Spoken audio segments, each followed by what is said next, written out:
মেনে নিচ্ছেন তাকে কি গাছে ধরে কিছু একটা তো করতে পারে না, এটা খুবই ডিসঅ্যাপয়েন্টিং। আমরা আজকে সম্ভবত কথাটা চট্টগ্রাম টিমের মালিক বলেছেন, আমি তার সাথে আজকে কথা বলেছি এবং তাকে সতর্ক করেছি যে কোনো প্লেয়ারের ব্যাপারে এই ধরনের মন্তব্য করার কোনো রাইটস তার নেই। প্লেয়ারকে তো একটা চুক্তির মাধ্যমে তিনি নিয়ে এসছেন and he is bound to pay that money what ever the performance or যেটাই হোক। তো এই জন্য আমরা সতর্ক করেছি এবং আমি বিসিবিকেও বলেছি যে এই বিষয়ে যেভাবে যে ধরনের ব্যবস্থা নেওয়া যায় according to the rules BCB have, ওনারা সেটা নেবেন। আপনি একটা অডিট কোম্পানি ফারুক ভাই আসার পর বলেছিল, আপনারা মনে আছে অডিট কোম্পানি আগে যে দুর্নীতি বের করার জন্য করা হয়েছিল 16 বছর, তখন কেন তো প্রবলেম ছিল? গত বছর একটা ফ্র্যাঞ্চাইজি থেকে কোনো ব্যাংক গ্যারান্টি নেয় না, একবারও এক মিনিট আপনারা লিখেছেন একবারও নো গ্যারান্টি, ব্যাংক গ্যারান্টি যে গত বছর ছিল না। একটা টিমের শুধু বরিশালে ব্যাংক গ্যারান্টি ছিল, গত বছর একটা টিমের ছিল না। আপনি কি কথা বোঝার চেষ্টা করেন আপনি? গত বছর একটা টিমের শুধু ছিল বরিশাল, এবারও তার ব্যাংক গ্যারান্টি আছে। সো আপনি খবরটা ঠিক মতো নিতে হবে, শুধু কথা বলার জন্য কথা বললে। কারণ এর আগের বিপিএল চলাকালে এখানে আসতে পারিনি।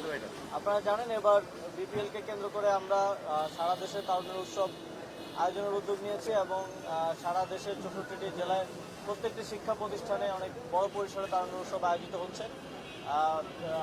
আমাদেরও পরিকল্পনা আছে বিভিন্ন স্কুল কলেজগুলোতে ঘুরে দেখার। ইতিমধ্যে আমরা ভিকারুন্নেসে গিয়েছিলাম, এর বাইরেও আরও কয়েকটা জায়গায় যাব এবং এবারের বিপিএলও আমরা কিছু নতুনত্ব আনার চেষ্টা করেছি, সেটা আপনারা দেখেছেন। এবং এর বাইরেও কিছু অনাকাঙ্ক্ষিত ঘটনা ঘটেছে, সেটা আপনারা অবগত আছেন এবং সেই ঘটনাগুলোর ব্যাপারে আমরা ইতিমধ্যেই আপনারা হয়তো দেখেছেন যে আমরা মন্ত্রণালয়ের পক্ষ থেকে এনএসসি থেকে একটা সত্যানুসন্ধান কমিটি করে দেওয়া হয়েছে এবং ফিক্সিংয়ের যেই অভিযোগটা এসেছে সেটার বিষয়েও বিসিবি একটা স্বাধীন স্বতন্ত্র কমিটি গঠন করবে সেটার ইনকোয়ারি করার জন্য। এবং সরকারের পক্ষ থেকে আপনারা জানেন আমাদের ইন্টেলিজেন্সের পক্ষ থেকে আমরা যতটা সহযোগিতা করা যায় বিসিবির কমিটিকে আমরা করব এবং দ্রুত এই অনাকাঙ্ক্ষিত যে ঘটনাগুলো ঘটেছে সেগুলোকে আমরা অ্যাড্রেস করছি। আমি এখানেও যেই দুইটা টিমের প্লেয়ারদের স্যালারি নিয়ে যে প্রবলেমটা ছিল সেই বিষয়ে টিম মালিকদের সাথে সরাসরি কথা বলেছি এবং খুব দ্রুতই এই সমস্যাগুলো সমাধান হয়ে যাবে, এটা আমি আপনাদেরকে আশ্বস্ত করছি। এবং এবারের কিছু অনাকাঙ্ক্ষিত ঘটনা সত্ত্বেও এবার কিছু ভালো বিষয় হয়েছে যে আপনারা দেখেছেন যে টিকিটে এবার প্রায় রেকর্ড পরিমাণ রেভিনিউ বিসিবিতে এসছে। এর বাইরেও এবার যেমন গতবারের বিপিএল একজন দর্শক হিসেবে যদি বলি, একটা টি20 টুর্নামেন্টে রান হচ্ছিল 120 110 অ্যাভারেজ, অন অ্যাভারেজ এবার প্রায় 200 অনেকগুলো ম্যাচে রান হচ্ছে। তো দর্শকরাও আনন্দ পাচ্ছে দেখে। তো খারাপ ভালো সব কিছু মিলিয়েই আশা করি এবারের বিপিএলটা আমাদের জন্য একটা লার্নিং হয়ে থাকবে। আগামীতে আমরা এর থেকে আরও ভালো করতে পারবো, এটাই প্রত্যাশা থাকবে।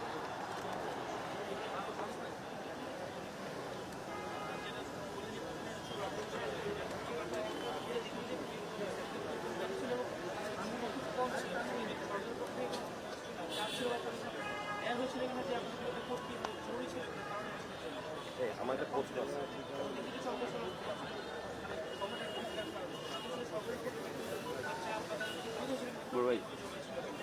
আমরা সবকিছুরই ধারাবাহিকতা রক্ষা করতে চেয়েছি, তবে সময় কম থাকা ছাড়াও আর অনেকগুলো চ্যালেঞ্জ ছিল। আপনারা জানেন যে বিসিবিতে বোর্ডে অনেক বড় পরিবর্তন এসেছে, নতুন এসে এত কম সময়ের মধ্যে একটা বিপিএল আয়োজন করাটাও একটা কষ্টসাধ্য ব্যাপার এবং এর বাইরেও আমার মনে হয় যে অনেক কিছুর ক্ষেত্রে সামঞ্জস্য সমন্বয় ঠিকমতো হয়নি এবং সেক্ষেত্রেও আমরা আমাদের একটা সত্যানুসন্ধান কমিটি করা হয়েছে এনএসসি থেকে। আমরা সেই বিষয়গুলো খতিয়ে দেখবো যে কোথায় কোথায় এরর ছিল এবং will try to fix it. কারণ যদি অবহেলা থাকে আমরা সেটাকেও অ্যাড্রেস করবো।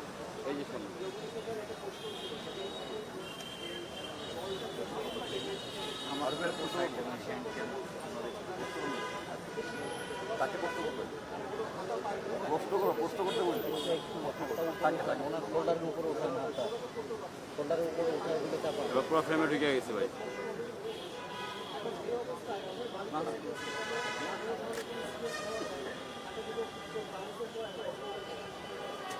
আমি আজকে সরাসরি রাজশাহীর মালিকের সাথে কথা বলেছি এবং তিনি আমাদেরকে আশ্বস্ত করেছেন যে তিনি পেমেন্টটা ক্লিয়ার করবেন এবং আমরা আমাদের পক্ষ থেকে বলেছি যদি তিনি সেটা করতে ব্যর্থ হন অথবা না করেন সেক্ষেত্রে পরবর্তীতে আমরা আর কথা বলার মধ্যে থাকবো না, আমরা আইনি ব্যবস্থা নেব।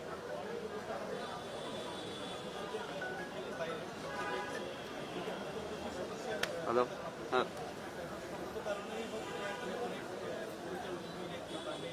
বুঝি নাই। উপদেষ্টা আসিফ মাহমুদ।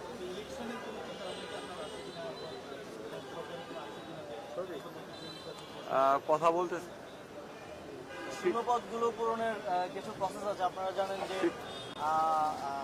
যে এই যে কথা বলতেছে, কথা বলতেছে। ইয়ে থেকে আসেন, এনএসসি থেকে আসেন, আমাদের সারা দেশের ক্রীড়া সংস্থাগুলো কথা বলতেছে ভাই ভেঙে almost। দেওয়া হয়েছে। ফলে সেগুলো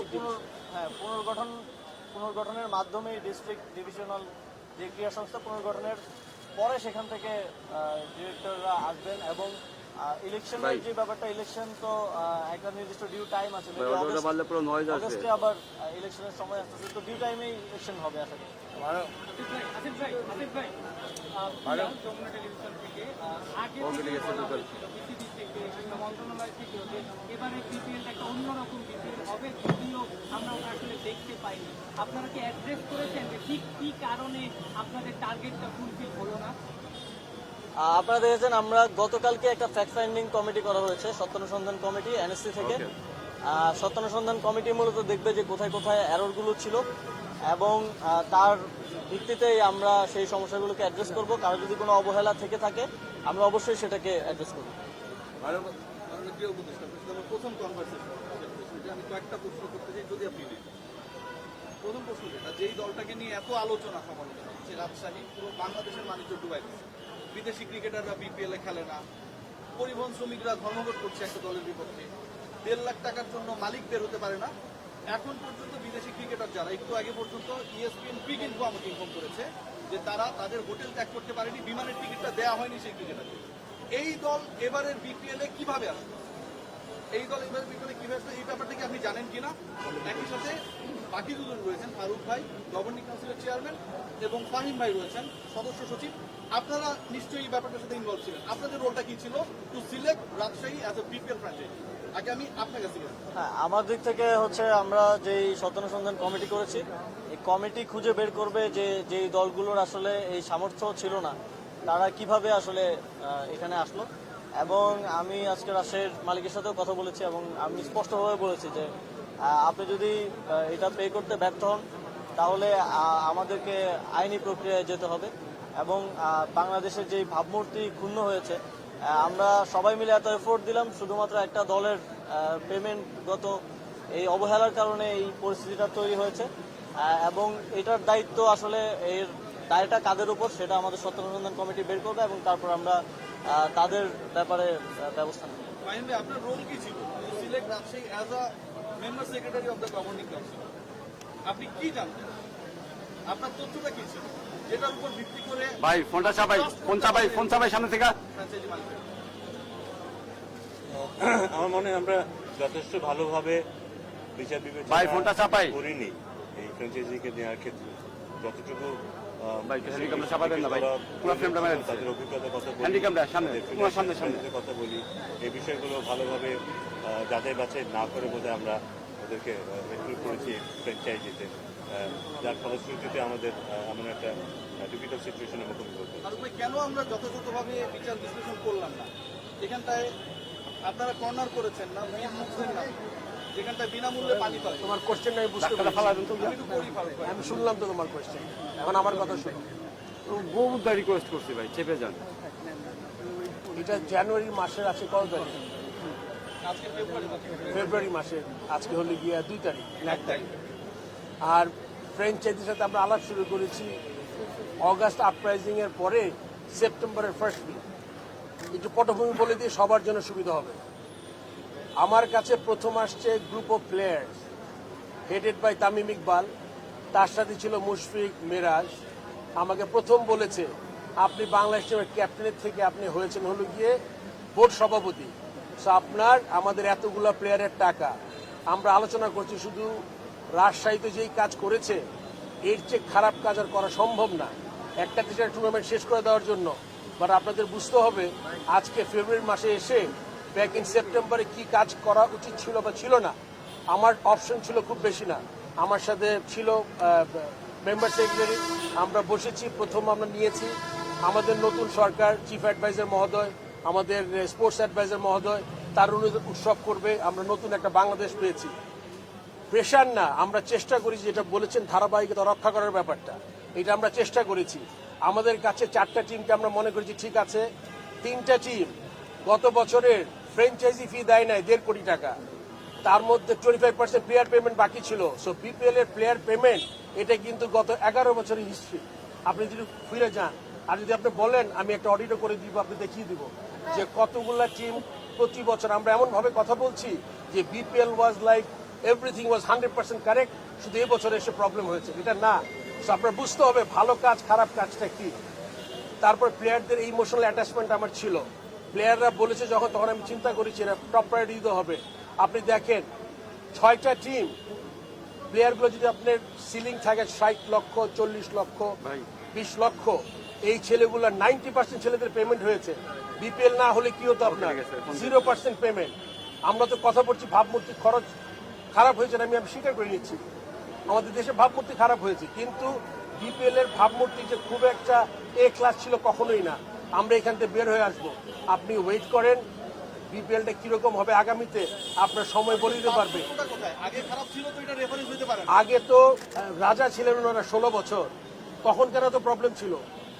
গত বছর একটা ফ্র্যাঞ্চাইজি থেকে কোনো ব্যাংক গ্যারান্টি নেয় না, একবারও লিখেছে। 1 মিনিট, আপনারা লিখেছেন একবারও যে নো গ্যারান্টি, ব্যাংক গ্যারান্টি যে গত বছর ছিল না। একটা টিমের শুধু বরিশালে ব্যাংক গ্যারান্টি ছিল, এবার তো 6টা টিম গত বছর একটা টিমের ছিল না। আপনি কি কথা বোঝার চেষ্টা করেন আপনি। গত বছর একটা টিমের শুধু ছিল বরিশাল, এবারও তার ব্যাংক গ্যারান্টি আছে। সো আপনি খবরটা ঠিক মতো নিতে হবে, শুধু কথা বলার জন্য কথা বললে হবে না। আপনাদের বুঝতে হবে দ্য সিচুয়েশন। আমি আবারও দায় মেনে নিচ্ছি, আমি অ্যাজ এ প্রেসিডেন্ট, আমরা যেটা ফাইন ভাই বলেছে যে আমাদের যতটুকু যাচাই বাছাই করা উচিত ছিল ওরা করিনি, কিন্তু আপনার প্রেশারগুলো আপনি চিন্তা করেন, আপনার 2 মাস আগে টিমদের জানাতে হবে বিপিএল করব, তা নইলে অন্য যে ফ্র্যাঞ্চাইজি টুর্নামেন্ট আছে ওখানে প্লেয়ারগুলো চলে যাবে। So there was a pressure. আপনার বিপিএল শুরু হবে ডিসেম্বর, ব্যাক করে নভেম্বর, অক্টোবর 15 তারিখের মধ্যে আমরা ড্রাফট করে ফেলেছি। সো আপনি এই ব্যাপারগুলো কিন্তু আমাদের কিচ্ছুই কনসিডারেশন আনি না। গভর্নিং কাউন্সিল কেন করেনি? এত লেট কেন করেছে? গভর্নিং কাউন্সিল করেছি আমরা, পরে করেছে। আপনি জানেন আমাদের এখন কতজন ডিরেক্টর আপনি জানেন প্রেসিডেন্ট ছাড়া? 9 জন 10 আপনি জানেন এক একজনের কয়টা করে কমিটি আপনি জানেন? 3টা 4টা মাসে তাইলে আপনার তো বুঝতে হবে যে 1 মিনিট তো নিজে অনেক আমি না, মন্ত্রণালয়ের সামনে আমি উনি পুরো বাংলাদেশ এখন আপনি কারোর সাথে আপনি এরকম কম্পেয়ার করেন না, তার ক্যাপাবিলিটি আমার থেকে বেশি, আমার ক্যাপাবিলিটি কম। আপনার বুঝতে হবে যে যেই সিচুয়েশন, আপনাদের সাথে আমি আরেকদিন কথা বলবো, মাননীয় উপদেষ্টাকে এখানে আমি আসলে ওয়েট করাতে চাই না। আমি অনেক মাননীয় উপদেষ্টা, আপনি একটু বললাম তার একটা প্রশ্ন করে বলছি, অন্তর্বর্তীকালীন নির্বাচনে আপনি বললেন যে ডিভিশনাল বডিগুলো নাই, বাট ক্লাবে কিন্তু 7টা পদ এখনো শূন্য আছে, প্লাস সংস্থার একটা পদ শূন্য আছে। ওগুলো থেকে বিকজ আপনি এই যে দেখেন একটু আগে আপনার সামনে বলা হচ্ছে যে একজন পদগুলো কাজ করছে, ওই যে পদগুলো শূন্য আছে ক্লাবে এবং সংস্থায়, সেখানে কি একটা অন্তর্বর্তীকালীন নির্বাচনে কোনো প্রক্রিয়া যাওয়া যেতে পারে জাস্ট এই বোর্ডটা রান করার জন্য? বোর্ড রান করার জন্য এই যে এররটা তৈরি হলো, শূন্য পদগুলো তৈরি হলো, এটা যে বিসিবির যে কনস্টিটিউশন আছে, কনস্টিটিউশনের যে ফ্রেমওয়ার্ক আছে, সেই ফ্রেমওয়ার্কের মধ্য থেকে আমরা দ্রুতই এই এররগুলো পূরণ করা নিয়ে আমরা কাজ করছি। এবং ক্লাবে 7 জন নাই, এবং আমাদের ক্রীড়া সংস্থাগুলোতেও নাই। ক্রীড়া সংস্থাগুলো আপনারা জানেন যে এখন ক্রীড়া সংস্থাগুলো গঠিত হচ্ছে। বোর্ডের ডিরেক্টর হিসেবে সংস্থা থেকে একজন নাই, পদ খালি আছে, শূন্য পদ আছে, ডিরেক্টর পদ। কোটা বোর্ড ডিরেক্টর পদে একটা সংস্থার শূন্য পদ খালি আছে ক্রীড়া সংস্থার। হ্যাঁ, একজন মারা গেছে সিলেট না বরিশাল। হ্যাঁ, ওইটা আমাদের তো এখন ক্রীড়া সংস্থাগুলাই নাই, কমিটিগুলো তো আগে হতে হবে। কমিটিগুলো হলে সেখান থেকে আমরা প্রসেস করে সেটা ক্লাবের তো কমিটি আছে, ইয়ে করবো। ক্লাবগুলোর তো কমিটি আছে। ক্লাবগুলোতে আমি যতদূর জানি বিসিবি কাজ করছে, এই আনসারটা বিসিবি থেকে দিলেই বেটার হয়। আমার মনে হয় এটা আমাদের লয়ারের কাছে জিনিসটা পাঠাতে হবে, সেই কনস্টিটিউশনটা ভালো করে দেখে স্কোপ হলে উপদেষ্টা বা এনএসসির মাধ্যমে আমরা চিন্তা করব যে এটা কিছু করা যায় কিনা। সেটা হচ্ছে যে অনেক টাকা পয়সা ফিক্সিং নিয়ে অনেক কথা হলো, কিন্তু একজন ক্রিকেটারকে নিয়ে যে চ্যাম্পিয়ন্স ট্রফি খেলতে যাবে তাকে নিয়ে একজন মালিক বলেছিল টাকা কি গাছে ধরে, আপনি কি আমাকে খুশি করলে টাকা দিবেন। একজন ক্রিকেটারের প্রতি এই অসম্মান দেখানোর পর সে মালিক একটা মিটিংয়ে আসেননি, ফাইন স্যার সেখানে আছেন, তিনি বলেছেন তিনি অসুস্থ ছিলেন, আসেননি, সেই জন্য কিছু বলেননি। এটাকে উত্তর, এটাকে এক্সাম্পল তৈরি করলো বাংলাদেশ ক্রিকেট বোর্ড ইতিহাসে যে আপনার রানিং ক্রিকেটারকে এই সম্মান দিচ্ছে এবং সেটা আপনি মেনে নিচ্ছেন। টাকা কি গাছে ধরে, কিছু একটা তো করতে পারতেন ক্রিকেট বোর্ড। মানে না, এটা আপনি জিজ্ঞেস করেছিলেন। এটা খুবই ডিসঅ্যাপয়েন্টিং। আমরা আজকে সম্ভবত কথাটা চট্টগ্রাম টিমের মালিক বলেছেন, আমি তার সাথে আজকে কথা বলেছি এবং তাকে সতর্ক করেছি যে কোনো প্লেয়ারের ব্যাপারে এই ধরনের মন্তব্য করার কোনো রাইটস তার নেই। প্লেয়ারকে তো একটা চুক্তির মাধ্যমে তিনি নিয়ে এসছেন and he is bound to pay that money what ever the performance or যেটাই হোক। তো এই জন্য আমরা সতর্ক করেছি এবং আমি বিসিবিকেও বলেছি যে এই বিষয়ে যেভাবে যে ধরনের ব্যবস্থা নেওয়া যায় according to the rules BCB have, ওনারা সেটা নেবেন। আপনি একটা অডিট কোম্পানি ফারুক ভাই আসার পর বলেছিল, আপনারা মনে আছে একটা অডিট কোম্পানি আগে যে দুর্নীতি বের করার জন্য করা হয়েছিল,